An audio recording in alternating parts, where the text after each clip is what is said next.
Hello friends, स्मार्टो systems की माईसीक्वल series में आपका स्वागत है और मेरा नाम है वरिंदर सिंह। पिछले सेशन में हमने माईसीक्वल के बेनिफिट्स की बात की। हमने देखा कि माईसीक्वल के कौन कौन से बेनिफिट्स हैं और आप इसे क्यों प्रयोग करते हैं। इस सेशन में हम वर्किंग ओवरव्यू या कुछ ऐसी टर्मिनोलॉजीज़ के बारे में जानने वाले हैं जो माईसीक्वल सीखने के लिए ज़रूरी हैं। साथ ही माईसीक्वल के कुछ फीचर्स की जानकारी भी इसी सेशन में हम लेने वाले हैं। तो सबसे पहले हम वर्किंग ओवरव्यू यानी कि कुछ टर्म्स की जानकारी लेते हैं जो माईसीक्वल जानने से पहले, सीखने से पहले आपको पता होनी चाहिए। सबसे पहले मैं आपको बता दूं कि माईसीक्वल से आप डेटाबेसेस बना सकते हैं। अब डेटाबेस क्या है? डेटाबेस एक अलमारी की तरह एक बॉक्स है जिसमें आप अपने अलग अलग डेटाबेस ऑब्जेक्ट्स को स्टोर कर सकते हैं। यानी कि डेटाबेस एक कंटेनर है जिसमें आप टेबल्स को स्टोर कर सकते हैं, व्यूज़ को स्टोर कर सकते हैं, ट्रिगर्स को स्टोर कर सकते हैं, स्टोर प्रोसीजर को स्टोर कर सकते हैं। तो डेटाबेस असल में एक कंटेनर है। हालांकि डेटाबेस की जानकारी हम अगले सेशन में भी लेंगे, लेकिन अभी तक के लिए केवल एक नॉर्मल जानकारी मैं आपको देना चाहता हूँ। डेटाबेस में आप काफ़ी सारे टेबल बना सकते हैं। तो एग्जैक्टली माईसीक्वल में आप टेबल्स बना सकते हैं और टेबल्स में ही इंफॉर्मेशन आपको स्टोर करना होता है। अब मैं यहाँ पे एक इम्पोर्टेंट बात और बता दूँ। हमने माईसीक्वल के सेशन में ही माइक्रोसॉफ्ट एक्सेस के कुछ बेसिक्स चैप्टर्स को शामिल किया है।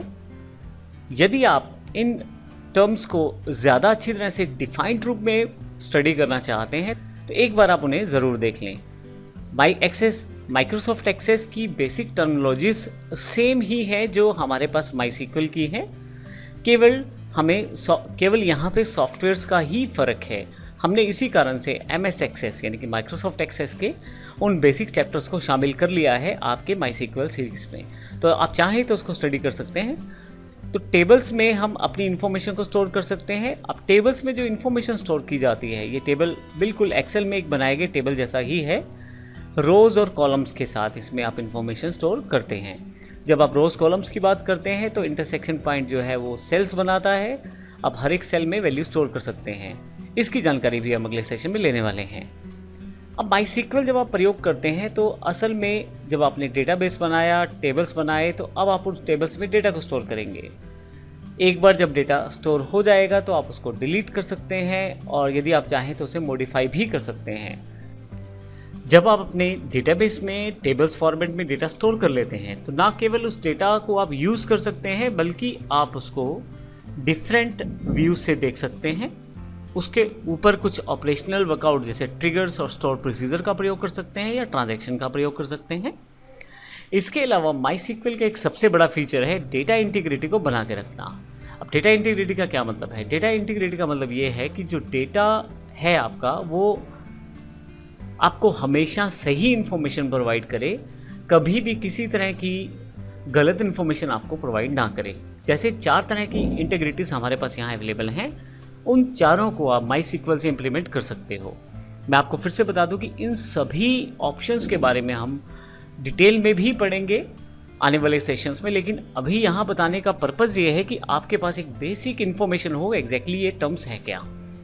तो इंटीग्रिटी की बात करते हैं तो डेटा इंटीग्रिटी में सबसे पहला इंटीग्रिटी है एंटिटी इंटीग्रिटी। जब आप किसी टेबल में रोज़ को इंसर्ट करते हैं, मान लीजिए क्लास के स्टूडेंट्स हैं, तो आप चाहेंगे कि सभी स्टूडेंट्स को अलग अलग रोल नंबर प्रोवाइड किया जाए।